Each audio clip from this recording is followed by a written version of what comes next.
It is such a joy to see all of you here, and my heart is just filled with gratitude tonight. First of all, Archbishop, to you, thank you for your presence and those very generous words. And I am grateful to Mundelein tonight. This place has meant so much to me over the years.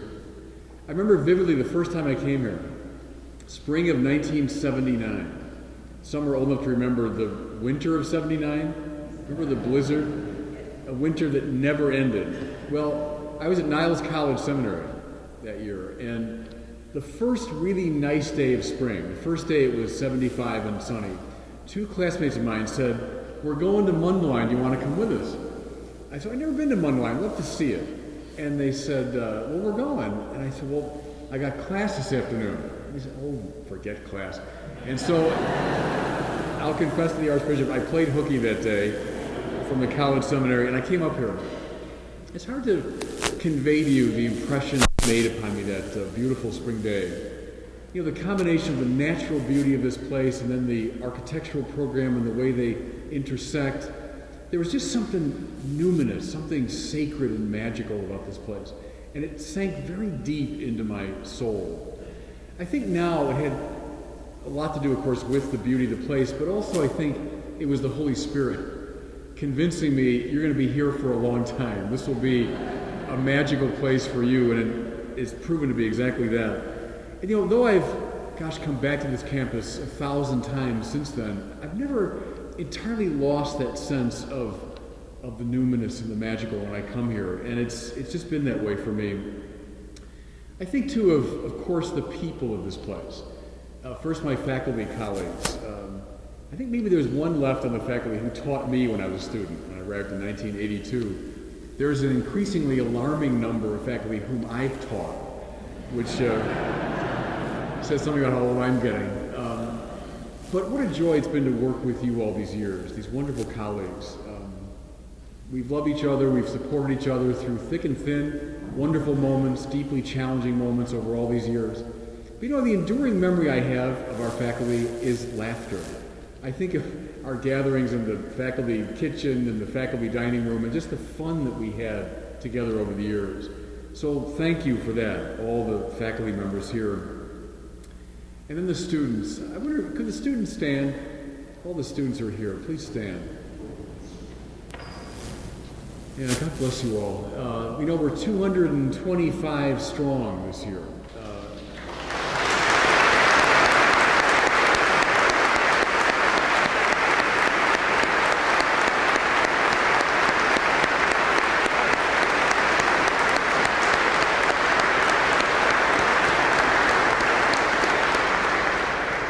There are more up in the choir loft, by the way, you can't see. We're as big as we've been since the 1960s, so I'm really proud of the students here. And as I look out and I see them, I see behind them now this whole generation of students that I've taught. I came here in 1992 to start teaching, and you know, as rector, I read through all the admission forms, so I see all the background of the students. I noticed this year a number of our new guys were born in 1992, which is also a little disquieting, but it confirmed for me that I've indeed helped to train an entire generation of priests from this country. So what a joy it's been. I have to tell you, teaching has been just a thrill for me all these years. I never got tired of it. In fact, as rector the last 3 years, I still taught a course, the Doctrine of God, and my secretary, Diane, would tell me, you always seem to be in just a better mood when you're going off to teach. Because it was a bit like a hiatus during the day of administration. I never tired of teaching. I used to say, years ago, if I won the Illinois lottery, if I won $100 million, maybe I'd buy a little cottage by Lake Michigan, but then I would come back here and teach. That was the joy that I had. So as I look at all the students and I muse on your ancestors over the past 20-some years, I'm just incredibly grateful to you and proud of you. Proud of you. Especially this group, and you all know this here. These are young men who discern their vocation during the darkest period in American Catholic Church history. They discerned their vocation under the cloud of the sex abuse scandal. And yet they came. A lot of us feared when the scandal hit that the numbers would plummet. 230. Yet they came. There's a sign to me of the Holy Spirit alive and active in the church, and I see it in you so clearly. So my first gratitude is to this place and to the wonderful people who've accompanied me over these years. Secondly, I'm grateful for Word on Fire, which has been my evangelical ministry the past many years. Many are here tonight because of Word on Fire. Just as the ceremony began, Monsignor Wayne Prist came in, and I would associate Monsignor Prist with the beginnings of Word on Fire because late 1990s, he and I were out for lunch, and I was bazooing. At that point, I'd been teaching for a while, I'd been writing books, I'd been giving talks, but I was bazooing and complaining about the fact that we Catholics were behind the curve when it comes to the media, that the Protestants were way ahead of us, that our great pioneer Fulton Sheen was wonderful, but then we dropped the ball, and what are we doing? And on I went. He listened very patiently and finally said, well, what are you doing about it? Right?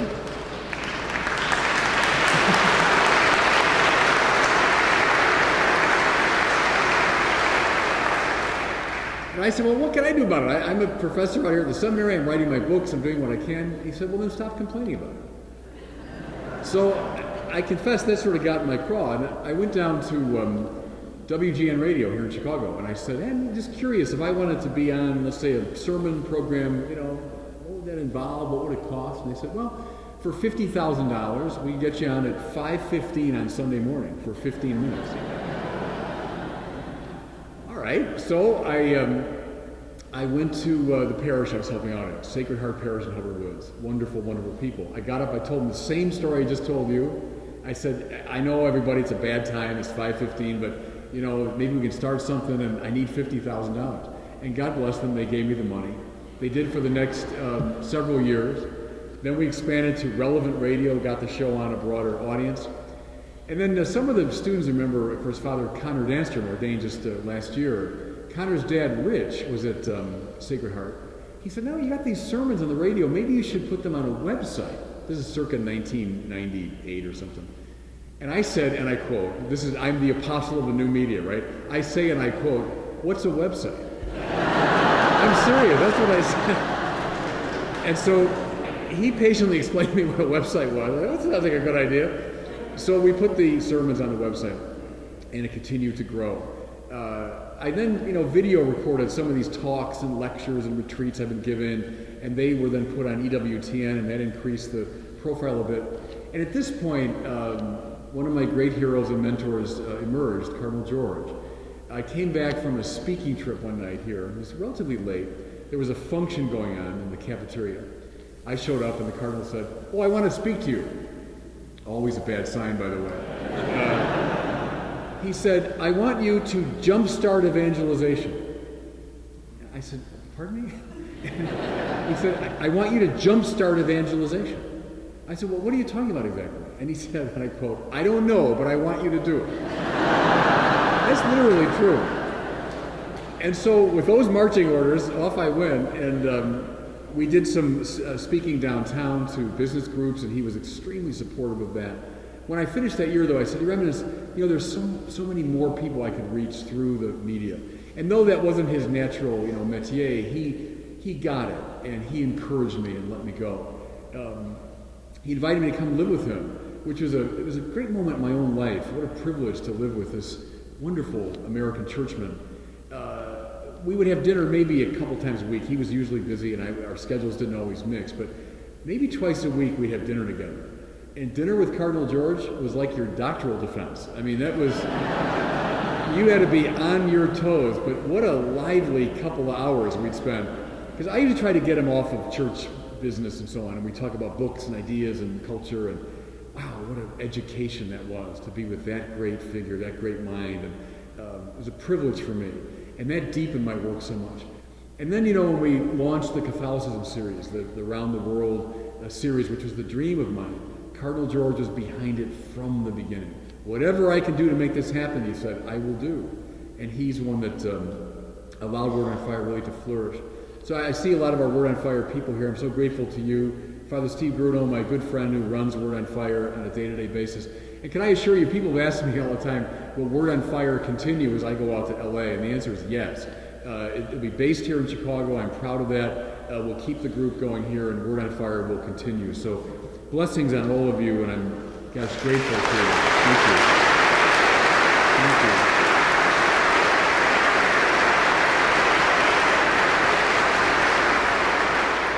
Can I say one more thing, everyone, I'm grateful for, and that's for being a Chicago priest.